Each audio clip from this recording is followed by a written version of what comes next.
and I'm so happy because she's playing so well and so hard, and she's the aggressor, and it's fantastic. But any feeling on your part? When Claudine Longet is gone, she took the answer with her. She died in May of 2026, 84 years old, and for one more news cycle her name was everywhere again.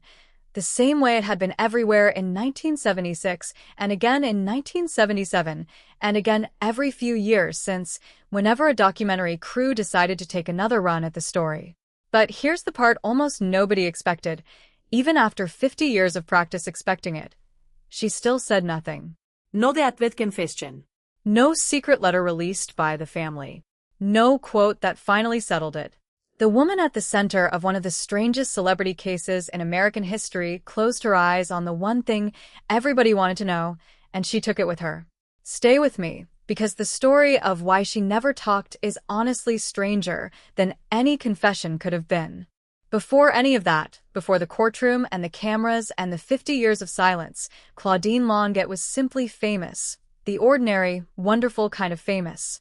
Born in Paris in 1942, she'd been performing since she was a child, and by her 20s she'd landed in Las Vegas, dancing in a Foley's Berger revue, when she caught the attention of a rising American entertainer named Andy Williams. They married in 1961. Within a couple of years, she was appearing regularly on his hit television program, and American audiences fell for her instantly. The soft French accent, the breathy, understated singing voice that sounded like nothing else on the radio at the time. She signed with the brand new AM Records, founded by Herb Alpert and Jerry Moss, and her songs, gentle, bossa nova tinge numbers most people vaguely remember even now, sold well and got her played on television specials hosted by Dean Martin, Perry Como, Carol Burnett. She even landed a genuine film role, sharing the screen with Peter Sellers in Blake Edwards' comedy The Party in 1968, singing the film's centerpiece song herself. For most of the 1960s and into the 70s, Claudine Longet and Andy Williams were exactly the kind of couple magazines loved to photograph. 3 children, a beautiful home, an aura of easy, international glamour that felt just out of reach for everybody watching from home. It didn't last, but not in the way you'd expect from a Hollywood marriage.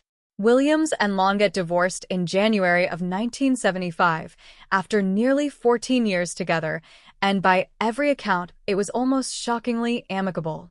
They stayed close. They kept raising their kids together.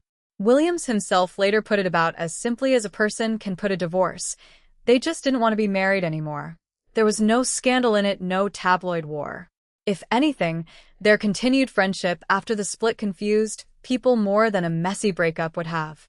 While all that was settling, Longet had already found her way into a new world, the one taking shape in Aspen, Colorado, which by the mid-70s had transformed from a sleepy old mining town into one of the most fashionable places in America, a magnet for actors, musicians, and Olympic athletes who all seemed to end up on the same ski lifts and in the same lodge bars. It was there that she met Vladimir "Spider" Savage, a champion skier who'd become one of the first true celebrity athletes outside of team sports.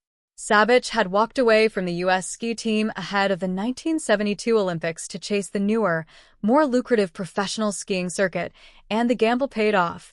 He was handsome, magnetic, constantly on magazine covers and in commercials, one of the faces of America's booming ski culture. By the time he and Longet crossed paths at a celebrity ski event in California in 1972, he was already living the kind of life reporters wanted to follow around. Longet and her children eventually moved in with him at his chalet outside Aspen, and for a while the two of them looked, to every camera pointed at them, like a genuinely happy couple, the elegant French entertainer and the fearless American champion. Friends who knew them both later described something a little more complicated happening underneath that image. Savage was independent, always busy, thriving on competition and constant motion.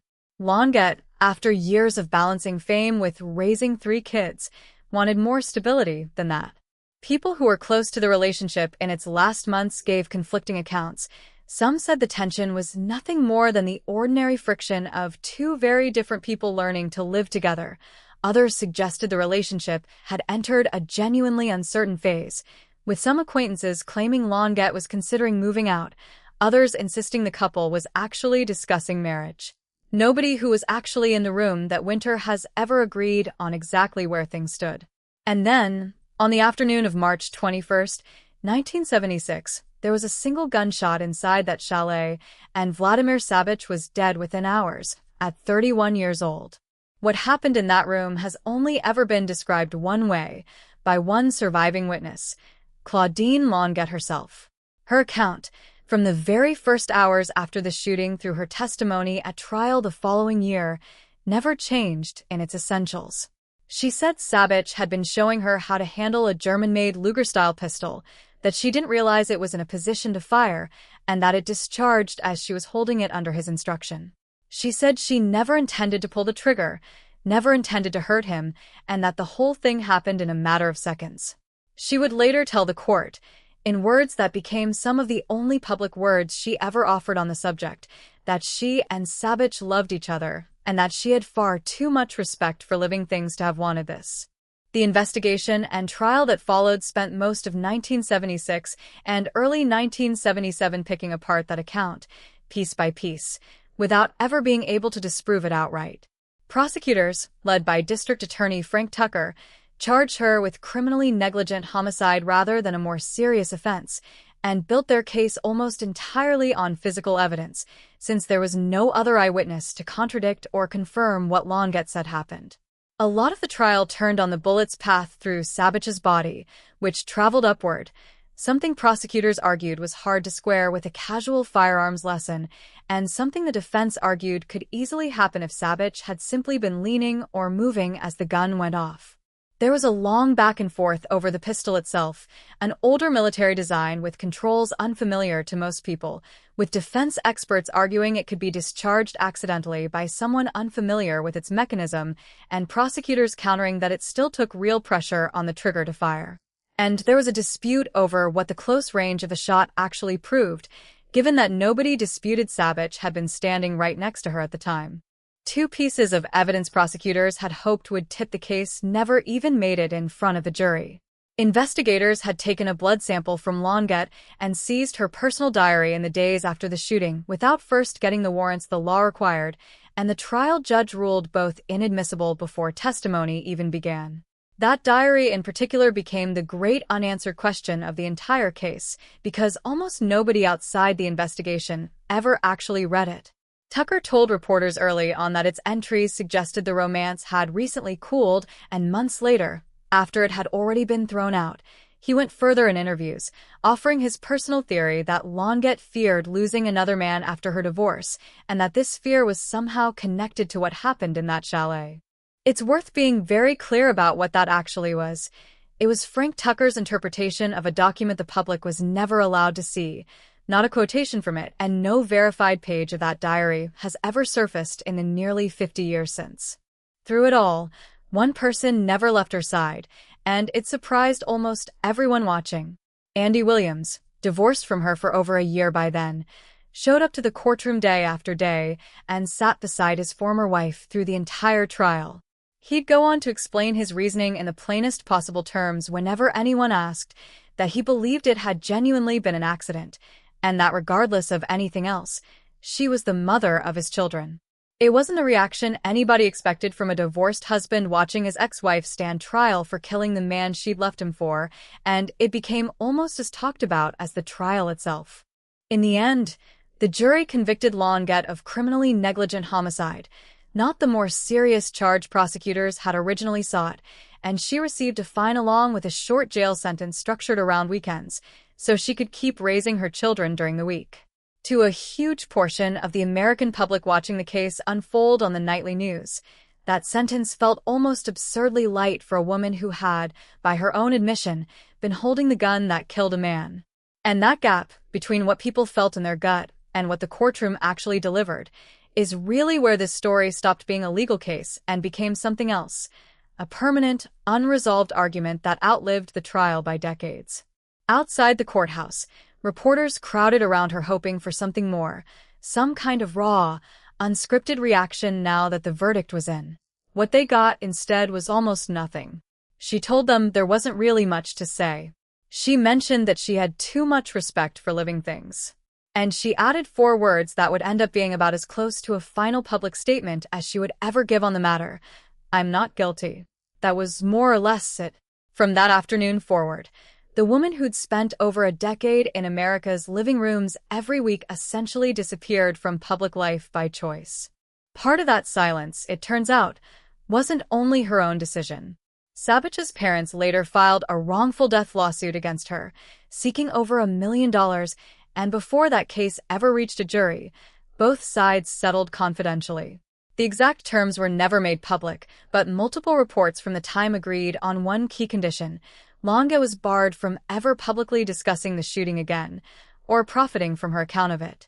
So even if some part of her had wanted to eventually explain herself further, to write the tell-all memoir the way so many people at the center of famous cases eventually do, the door on that had been legally closed not long after the trial ended. What she did instead was about as far from a Hollywood third act as you can get. She married Ronald Austin, one of the attorneys who defended her at trial, and the two of them settled into a genuinely quiet life together in Aspen, the same town where everything had happened.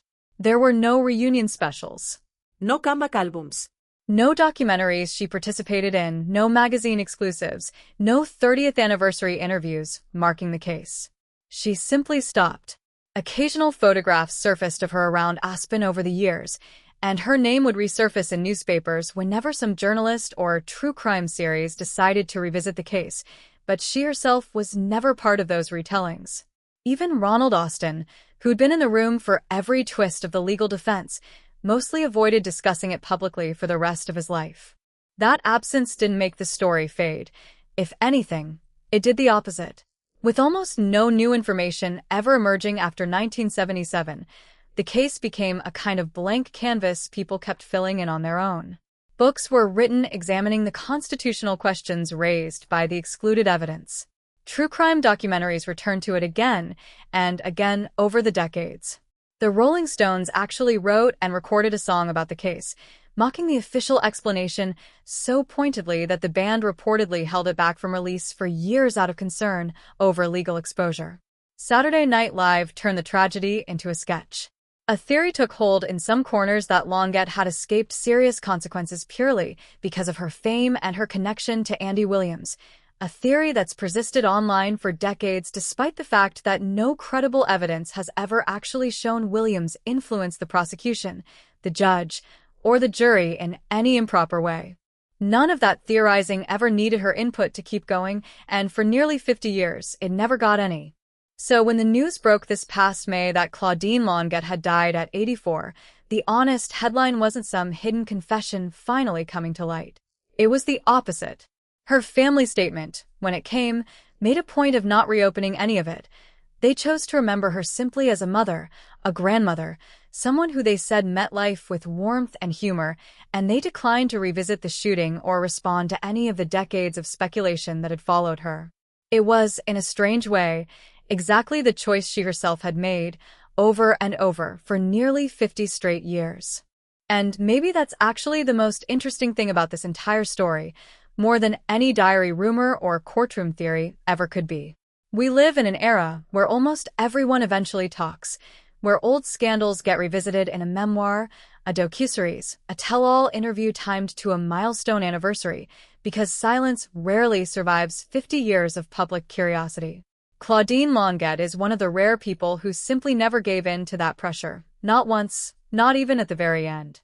Whatever she actually remembered about that afternoon in March of 1976, whatever was really written in the pages of that diary nobody but a handful of investigators ever read, she carried it privately for the rest of her life, and then took it with her. No cameras. No confession. No final interview clearing anything up. Just the same 4 words she offered outside a Colorado courthouse in 1977, standing as the only real answer she ever gave the world. I'm not guilty. Maybe that silence really was its own kind of statement all along. If you enjoyed the story, let me know in the comments what you think actually happened in that chalet, and subscribe for more deep dives into the cases that never really got their final answer.